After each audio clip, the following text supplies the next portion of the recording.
আমার উম্মত এক সময় চারটা জিনিসকে তারা হালাল মনে করবে।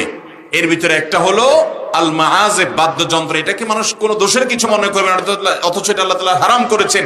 এটার মাধ্যমে শয়তান মানুষের অন্তরের মধ্যে নেফাকের বীজ বপন করে, ঈমান আস্তে আস্তে ঠুনকো হয়ে যায়, দুর্বল হয়ে যায়, ঈমানের চেতনা নষ্ট হয়ে যায়, সে টেরও পায় না।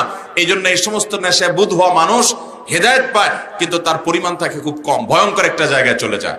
এখন আপনি জিকির করছেন, জিকির করতে করতে আবার বাদ্যযন্ত্র ঢোল তবলার সাথে পিটাচ্ছেন, তাহলে এই জিকিরটা কি মুহাম্মদ সাল্লাল্লাহু আলাইহি ওয়াসাল্লামের বাতানো পদ্ধতি অনুযায়ী হলো?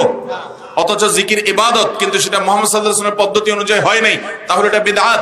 এবং এই বিদআতের কারণে জিকির করে আপনি জান্নাত না বরং জাহান্নামে যাওয়ার কথা নবী সাল্লাল্লাহু আলাইহি ওয়াসাল্লামের হাদিসের আলোকে। ঠিক একই ভাবে আপনি জিকির করার জন্য একটা বিশেষ রূপ দিলেন, সম্মিলিতভাবে নেচে কুদে লাফিয়ে লাফিয়ে বিভিন্ন রকমের গান টান বানিয়ে সেটাকে আপনি জিকির মনে করছেন এবং মন গড়া বিভিন্ন কথা বলছেন, সেখানে শিরকপূর্ণ কথা পর্যন্ত